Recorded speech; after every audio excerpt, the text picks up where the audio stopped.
যার টাকা আছে তার সময় নেই, আর যার সময় আছে তার টাকা নেই। আসলে শেষমেশ কেউই আমরা জীবনটাকে ঠিকমতো উপভোগ করতে পারি না। হ্যালো এভরিওয়ান, আসসালামু আলাইকুম। কী অবস্থা সবার? আমি আসছি যশোর থেকে নড়াইলে বান্ধবীর বাসায়। তো আমাদের অনেক দিনের ইচ্ছা ছিল নড়াইলের ভিতরে সুন্দর একটি জায়গা আছে সেইখানে যাব, কিন্তু দুর্ভাগ্যবশত অনেক দিন ধরে চেষ্টা করার পরও আমরা সেখানে যেয়ে উঠতে পারিনি। তো এবার অ্যাট লাস্ট আমরা ভাবছি এবার আমরা এখানে ঘোরাঘুরিটা করবই। তো বাচ্চাদের সঙ্গে নিয়ে আমরা বিকালে বের হয়ে গেছি। জায়গাটা কিন্তু অনেক বেশি সুন্দর ছিল। পরিবার পরিজন কিংবা যে কাউকে নিয়ে সুন্দর একটা বিকাল কাটানোর জন্য জায়গাটা বেস্ট। তো আমরাও সেভাবে আসছিলাম সবাই মিলে ঘোরাঘুরি করার জন্য। আর সবথেকে বড় কথা হচ্ছে এখানে এত সুন্দর সুন্দর পিকচার তোলা যায়। আমাদের মূল উদ্দেশ্য ছিল, আমরা অনেক দিন ধরে ভাবছিলাম এরকম একটা প্লেসে যাতে কিছু ছবি তুলতে পারি।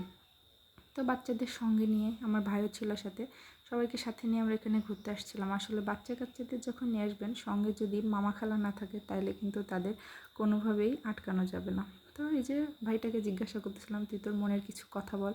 সে আসলে একটু ফানি টাইপের, সবসময় মজা করতে পছন্দ করে। আর সে যেখানে থাকবে সেখানে মনে করেন যে ফুলফিল আনন্দ থাকবে। তো সবাই মিলে এই যে আর খুবই মজা করতেছিলাম, ছবি তুলতেছিলাম।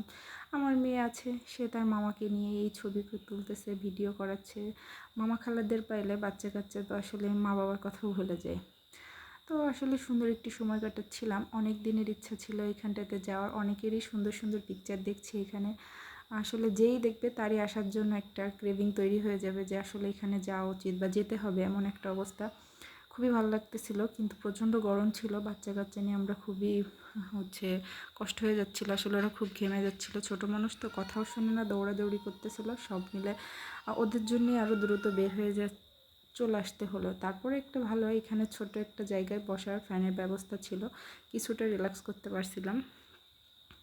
যাক, এদের বাদরামি দেখে ভাবতেছি না, আর তো থাকা যায় না। তখন আমরা বের হওয়ার চিন্তা ভাবনা করে ফেললাম।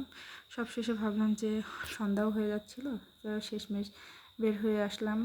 খুব সুন্দর একটি বিকাল কাটালাম, খুবই ভালোভাবে কাটছে, ভালো লাগছে এসে।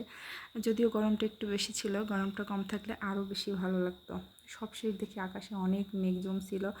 তো আমরা তখন ভ্যানে করে আসতেছিলাম, অনেক বেশি ভালো লাগতেছিল। আর এই যে আমাদের এখানে সুন্দর সুন্দর পিকচারগুলো, অবশ্যই কেমন লাগলো সবাই জানাবেন।